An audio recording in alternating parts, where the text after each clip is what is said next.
Most beginners think golf is just about hitting the ball as far as possible and trying to get it in the hole. But the best golfers know that golf is really a game of strategy.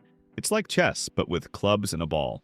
Knowing when to be aggressive, when to play safe, and how to think your way around a course can save you more strokes than any swing tip. In this video, I'll explain the most important golf course strategy concepts in a way that's easy to understand. Whether you're just starting out or you've been playing for years, learning to think strategically will help you shoot lower scores without changing your swing. Let's start with the most important strategic concept in golf: course management. What is course management? Course management is the art of making smart decisions about how to play each hole based on your abilities, the conditions, and the situation. It's about playing the percentages and avoiding big mistakes. What makes course management important is that it can save you more strokes than improving your swing. A player with average skills but great course management will often beat a more talented player who makes poor decisions. Tiger Woods is famous not just for his incredible talent, but for his strategic brilliance. He often talks about playing within himself and making smart decisions rather than always going for the hero shot. Good course management means knowing your own game, how far you hit each club, what your typical misses are, and what shots you're comfortable with. It also means understanding the course layout, where the trouble is, and where you have room for error. The key principle is simple: avoid big numbers. A bogey isn't great, but it's manageable. A triple bogey can ruin your entire round. Smart course management helps you avoid those disaster holes, playing to your strengths. One of the most important strategic concepts is playing to your strengths and avoiding your weaknesses. Every golfer has shots they're comfortable with and shots they struggle with. What makes this strategy effective is that it maximizes your chances of success. If you're more comfortable hitting a fade, ball curving left to right for right-handed golfers, you should set up your shots to favor that ball flight rather than trying to hit a draw. Jack Nicklaus, one of the greatest golfers ever, played a fade his entire career. He set up every shot to favor his natural ball flight, even though many courses are designed to favor a draw. If you struggle with long irons but hit your 7-iron consistently, it might be smarter to lay up to your favorite distance rather than trying to reach a green with a club you're not comfortable with. Know what you do well and build your strategy around it. If you're a great putter but struggle with chipping, try to miss greens in spots where you can putt rather than chip. Play your game, not someone else's. Tee shot strategy. The tee shot sets up everything else on the hole, so having a smart strategy off the tee is crucial. The goal isn't always to hit driver as far as possible. What makes tee shot strategy important is that finding the fairway gives you a much better chance of hitting a good approach shot. It's easier to hit the green from the fairway than from the rough, so your scores are usually lower when you find the fairway. Many professional golfers, including Zach Johnson when he won the 2007 Masters, have won major championships by hitting 3-wood or iron off many tees instead of driver. Prioritizing accuracy over distance. Before you tee off, look at the hole layout. Where is the trouble? Is there water on the right? Are there bunkers on the left? Which side of the fairway gives you the best angle to the green? Sometimes the smart play is to hit a shorter club that you can control better. A 3-wood in the fairway is almost always better than a driver in the trees. Remember, you can't score if you're not in play. Aiming away from trouble. One of the simplest but most effective strategies is to aim away from trouble. This means identifying the biggest hazards and making sure your misses avoid them. What makes this strategy powerful is that it gives you room for error. If there's water on the right side of the hole, aim for the left side of the fairway. Even if you push it right, you might still be safe. At Augusta National, the par 3 12th hole has water in front and bunkers behind. Most pros aim for the center or slightly right of the pin, knowing that a miss left into the water is a disaster. This concept applies to every shot. On approach shots, identify where the trouble is: water, bunkers, out of bounds, and aim away from it. It's okay to miss on the safe side where you'll have an easier recovery shot. Many amateurs make the mistake of aiming directly at the flag without considering where trouble is. Smart players aim for the fat part of the green and accept that they might have a longer putt, but they'll avoid the big numbers. Laying up. Laying up means intentionally hitting a shorter shot to position yourself for an easier next shot. It's one of the smartest strategies in golf, but many players are too proud to do it. What makes laying up smart is that it often leads to lower scores. If you have 230 yards to a green with water in front, and you can only hit your 3-wood 210 yards, trying to reach the green is foolish. Laying up to 100 yards gives you a full wedge shot, which you're more likely to hit close. Phil Mickelson is known for his aggressive play, but even he lays up when the situation calls for it. At the 2013 Open Championship, he laid up on several holes and still won the tournament. Laying up is especially smart on par 5s. If you can't comfortably reach the green in 2 shots, laying up to your favorite wedge distance often leads to better scores than trying to force a long shot that might find trouble. Don't let ego dictate your strategy. A layup followed by a wedge and 1 putt for birdie is better than going for it. Finding water and making double bogey. Understanding risk versus reward. Every shot in golf involves a risk-reward calculation. Understanding when to be aggressive and when to be conservative is key to good course management. What makes this concept crucial is that not all risks are worth taking. If the potential reward is small but the penalty for failure is large, it's usually not a smart risk. At the par 5 15th hole at Augusta National, players must decide whether to go for the green in 2 over water. The reward is a potential eagle, but the risk is water and a big number.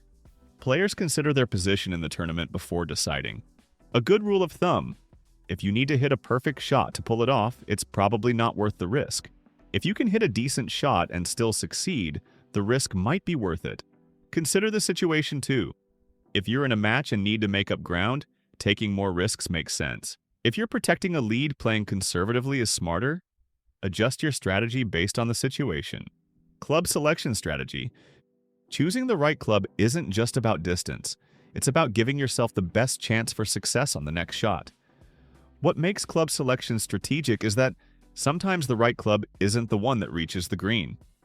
On a par 3 with water in front and trouble behind, taking 1 less club and landing short might be smarter than risking going over the green. Professionals often talk about leaving yourself in position. This means not just reaching the green, but reaching the right part of the green where you'll have an uphill putt or avoid a difficult chip. Consider what happens if you miss. If you're between clubs, which miss is more manageable? Coming up short into a bunker you can handle, or flying over into thick rough? Choose the club that gives you the best miss. Also factor in adrenaline and conditions. When you're nervous or excited, you might swing faster and hit the ball farther. Into the wind, take more club. Downwind, take less. Adjust for conditions, not just yardage. Green reading and pin position. Understanding where the pin is located on the green and how that affects your strategy is crucial for scoring well. What makes pin position important is that not all parts of the green are equally accessible.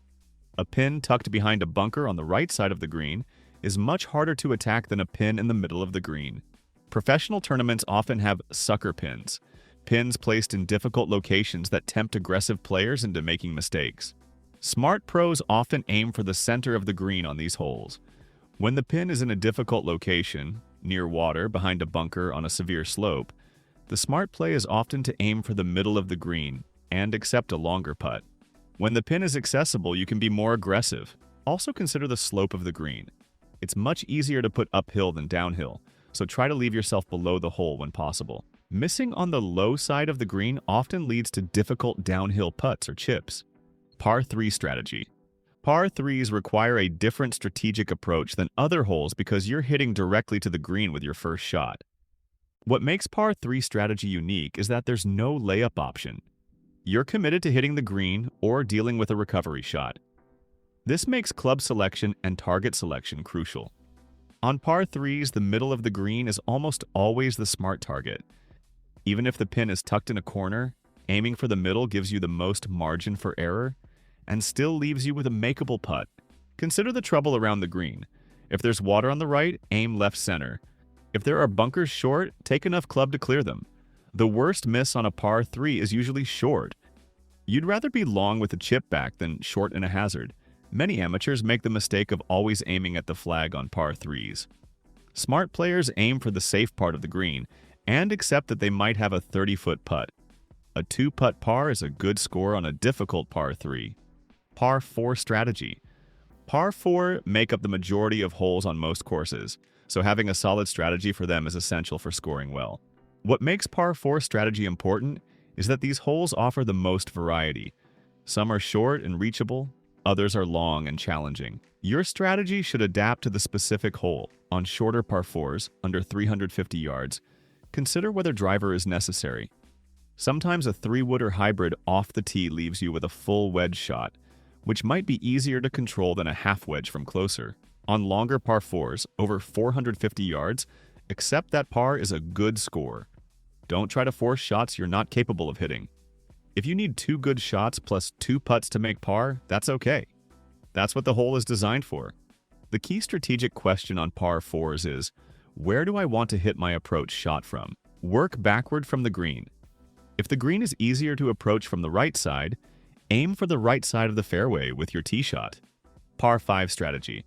Par 5s offer the best scoring opportunities for most golfers, but only if you play them strategically. What makes par 5 strategy crucial is that these holes give you options. You can be aggressive and try to reach in 2, or you can play conservatively and rely on your short game. For most amateur golfers, the smart play on par 5s is to think of them as 3-shot holes. Hit a good drive, hit a layup to your favorite wedge distance, usually 80 to 120 yards. Then hit a wedge close and make the putt for birdie. Professional golfers often go for par 5s and 2 because they have the distance and skill to pull it off. But even pros lay up when the risk isn't worth the reward, when they're protecting a lead or when the conditions are difficult. The biggest mistake amateurs make on par 5s is trying to hit a perfect 3-wood from 240 yards to reach the green in 2. This low percentage shot often leads to trouble in big numbers. Play the percentages and you'll score better. Wind strategy. Playing in the wind requires adjustments to your strategy and club selection. Understanding how wind affects your shots is crucial for scoring well in breezy conditions. What makes wind strategy important is that wind can dramatically change how far the ball travels and how much it curves. A shot that normally goes 150 yards might go 130 into the wind or 170 downwind. Into the wind, take more club and swing easier. A smooth 6-iron will fly lower and more controlled than a hard 7-iron. The harder you swing into the wind, the more the ball will balloon and lose distance. Downwind, take less club than you think. The ball will fly farther and roll more when it lands. Also be aware that downwind shots are harder to stop on the green. Crosswinds require you to aim into the wind and let it blow the ball back to your target. If the wind is blowing right to left, aim right and let the wind bring it back. Don't try to fight the wind. Use it to your advantage. Uphill and downhill shots. Elevation changes affect both distance and strategy. Understanding how to adjust for uphill and downhill shots is important for accurate club selection. What makes elevation strategy crucial is that the ball travels differently when hitting uphill versus downhill. An uphill shot plays longer than the yardage suggests, while a downhill shot plays shorter. A general rule is to add 1 club for every 10 to 15 feet of elevation gain, and subtract 1 club for every 10 to 15 feet of elevation loss. So, if you have 150 yards uphill, it might play like 165 yards. Uphill shots also tend to fly higher and stop quicker, while downhill shots fly lower and roll more. This affects where you should land the ball on the green. Also consider your lie. On an uphill lie, the ball will tend to go left, for right-handed golfers, and fly higher. On a downhill lie, it will tend to go right and fly lower. Adjust your aim and club selection accordingly. Recovery shots. When you hit a bad shot and find yourself in trouble, having a smart recovery strategy can save you strokes. What makes recovery strategy important is that trying to be a hero from trouble often leads to even bigger trouble. The goal of a recovery shot is to get back in play, not to make up for your mistake with one miraculous shot. When you're in the trees or deep rough, your first priority is to get back to the fairway. Don't try to thread a 5-iron through a tiny gap 180 yards to the green. Chip out sideways to the fairway, then play your next shot normally. Phil Mickelson is famous for attempting, and sometimes pulling off, incredible recovery shots. But even he admits that many of his most aggressive recovery attempts have led to big numbers. The smart play is usually the boring play. Ask yourself, what's the worst that can happen with this shot? If the answer is double bogey or worse, you're probably taking too much risk. Accept that you made a mistake, take your medicine with a safe recovery, and move on. So there you have it. Golf course strategy explained. Remember, golf isn't just about how far you can hit the ball or how perfect your swing is. It's about making smart decisions, playing the percentages, and avoiding big mistakes. The best part about improving your course management is that it doesn't require any physical changes to your game.